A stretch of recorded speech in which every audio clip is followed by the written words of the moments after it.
आज हम कवर करेंगे पीएच मान। बिल्कुल छोटा सा प्यारा सा चैप्टर है, लेकिन बहुत ही महत्वपूर्ण चैप्टर है। एग्जाम में यहाँ से हर बार एक दो क्वेश्चन पूछ लेते हैं, तो एक ट्रिक के माध्यम से हम इसे सोल्व करेंगे। और अगर आपका ये चैप्टर कंप्लीट है तो आप वीडियो छोड़ सकते हैं।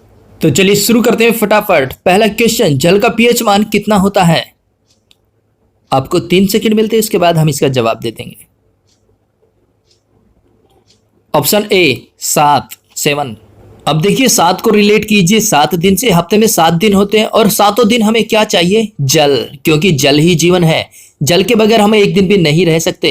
तो हफ्ते में 7 दिन हो गए और 7वें दिन क्या चाहिए? जल। तो जल का पीएच मान हो गया 7। नेक्स्ट, नमक का पीएच मान कितना होता है?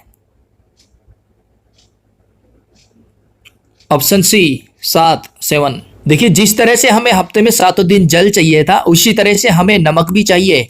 खाने में डालने के लिए, सब्जियों में डालने के लिए, रोटियों में डालने के लिए नमक बहुत जरूरी है। तो जल और नमक हफ्ते में 7 दिन चाहिए, तो इनका पीएच मान हो गया 7। नेक्स्ट, रक्त का पीएच मान कितना होता है? Option A 7.4। अब देखिए 7 और यहां आ रहा है रक्त, यानी कि ब्लड डोनेशन कैंप। हफ्ते में 7 दिन लगना चाहिए। और 4 को रिलेट कीजिए, हमें साल में कम से कम 4 बार ब्लड डोनेट जरूर करना चाहिए। देखिए ब्लड डोनेट कैंप हफ्ते में 7 दिन लगना चाहिए और हमें साल में कम से कम 4 बार ब्लड डोनेट जरूर करना चाहिए। तो ये बन जाएगा 7.4 रक्त का पीएच मान, ब्लड का पीएच मान। नेक्स्ट, आंसू का पीएच मान कितना होता है? Option B 7.4। देखिए रक्त का और आंसू का पीएच मान सेम होता है 7.4। अब देखिए हमने पीछे बताया आपको, हमें ब्लड डोनेट कैंप हफ्ते में 7 दिन लगना चाहिए और हमें साल में 4 बार ब्लड डोनेट जरूर करना चाहिए। तो उससे क्या होगा, किसी भी पेशेंट को ब्लड आसानी से मिल जाएगा और उसकी आंखों में आंसू नहीं आएंगे। आंसू बिल्कुल नहीं आएंगे। क्यों? क्योंकि उसे ब्लड टाइम पे मिल गया। और कब मिला? जब 7 दिन कैंप लगा और हमने साल में 4 बार ब्लड डोनेट किया। नेक्स्ट, नींबू का पीएच मान कितना होता है? Option A 2.4। अब देखिए 10 रुपए के कितने नींबू आते हैं? 2-4। ज्यादा नहीं आते, 150 नहीं आते, सिर्फ 2-4 नींबू आते हैं 10 रुपए के। और हम शिकंजी में कितने नींबू डालते हैं? 2-4। ज्यादा भी नहीं डालते, 2-4 डालते हैं। तो 2-4 बिल्कुल कॉमन है। 10 रुपए के कितने नींबू आएंगे? याद रखना, 2-4, 2.4। नेक्स्ट, दूध का पीएच मान कितना होता है?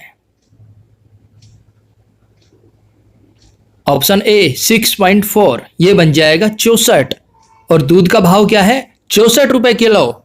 दोस्तों ध्यान रखना, दूध का भाव है 64 रुपए किलो। गाय भैंस का जो दूध है वो 64 रुपए किलो मिलता है। और दूध का पीएच मान कितना है? 6.4, यानी कि 64। एग्जाम में दूध का पीएच मान आए तो बता देना, 64 रुपए किलो दूध खरीद के पीता हूं। नेक्स्ट, सिरके का पीएच मान कितना होता है? Option A 3। अब देखिए सिरके में आ रहा है सर यानी कि गुरुजी, मास्टर जी, सर के पीरियड कितने होते हैं क्लास में? 3 पीरियड होते हैं भाई, याद रखना, 3 पीरियड होते हैं सर के। एक दूसरे तरीके से आप ऐसे याद रख सकते हैं, सिर यानी कि सर में दर्द हो रहा है। कब से? 3 घंटे से दर्द हो रहा है भाई, सर में सर फट रहा है। तो सिरके का पीएच मान हो गया 3। नेक्स्ट, शराब का पीएच मान कितना होता है? Option D 2.8। अब देखिए 2.8 स्टार्टिंग में आ रहा है 2, यानी कि 2 बंदे ऐसे हैं जो सुबह 8 बजे शराब पीने लग जाते हैं। 2 बंदे ऐसे हैं जो सुबह उठते ही 8 बजे शराब पीने लग जाते हैं और कोई काम धाम नहीं उनके पास। लेकिन सिर्फ 2 ही बंदे हैं ऐसे जो सुबह 8 बजे उठते ही शराब पीने लग जाते हैं और कोई नहीं है, यानी कि 2.8। भाइयों बहनों, मेरा मित्र, शराब घर का नाश होती है, उसे बिल्कुल भी नहीं पीना चाहिए। अरे जूस पीजिए। नेक्स्ट, मानव लार का पीएच मान कितना होता है? ऑप्शन ए 6.5 से 7.5। अब देखिए 6.5 ये बन जाएगा 65 और आगे है 7.5, ये बन जाएगा 75।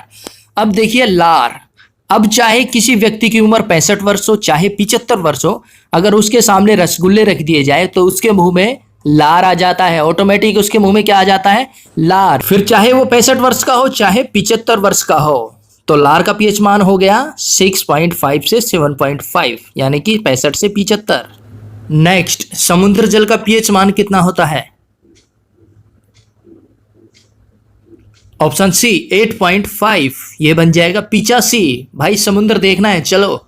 नहीं भाई, यहाँ से 85 किलोमीटर दूर है और किराया जो है वो भी लगेगा 85 रुपए, तो हम नहीं जा सकते क्योंकि ना तो मेरे पास 85 रुपए है और ना ही मैं 85 किलोमीटर पैदल जा सकता हूँ। तो समुद्र जल का पीएच मान हो गया 85 यानी कि 8.5। नेक्स्ट, मानव मूत्र का पीएच मान कितना होता है? ऑप्शन ए 4.8 से 8.4।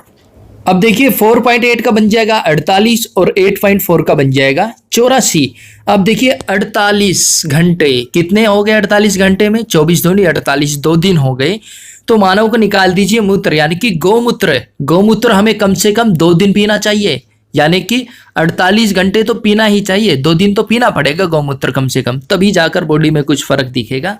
दोस्तों ये सिर्फ और सिर्फ आपको याद कराने के लिए और रिलेट कराने के लिए है। कभी जग लेके पहुंच जाओ मदर डेयरी के भैया गौमूत्र देना। नेक्स्ट, पीएच पैमाने का पता किसने लगाया? Option A Sorensen. अब देखिए सारेंस में वही सारी है, सारे स्टार्टिंग में आ रहे हैं सारे। आप सारे को, आप सभी लोगों को पता चल गया कि पीएच मान किसका क्या है। तो ये हो गया ना सारेंस, यानी कि सारे लोगों को पता चल चुका है अब पीएच मान किसका कितना होता है, क्योंकि हमने आपको बता दिया है। दोस्तों अब आपको मिलता है एक चैलेंज, किसी व्यक्ति के रक्त के पीएच मान में कितना परिवर्तन होने पर उसकी मृत्यु हो जाती है। बिल्कुल इजी क्वेश्चन, देखते हैं कौन कौन इसका सही जवाब देते हैं। और दोस्तों इनके अलावा आप कोई भी ट्रिक बनवाना चाहते हैं, कोई भी आपको टॉपिक है जिस पर आपको ट्रिक चाहिए, तो प्लीज कमेंट्स कीजिएगा। और इस वीडियो के बारे में आपको कोई भी सुझाव, कोई भी विचार, तो प्लीज कमेंट्स कीजिएगा और एक लाइक तो बनता है बॉस। तो मिलते हैं नेक्स्ट वीडियो में, तब तक के लिए जय हिंद जय भारत।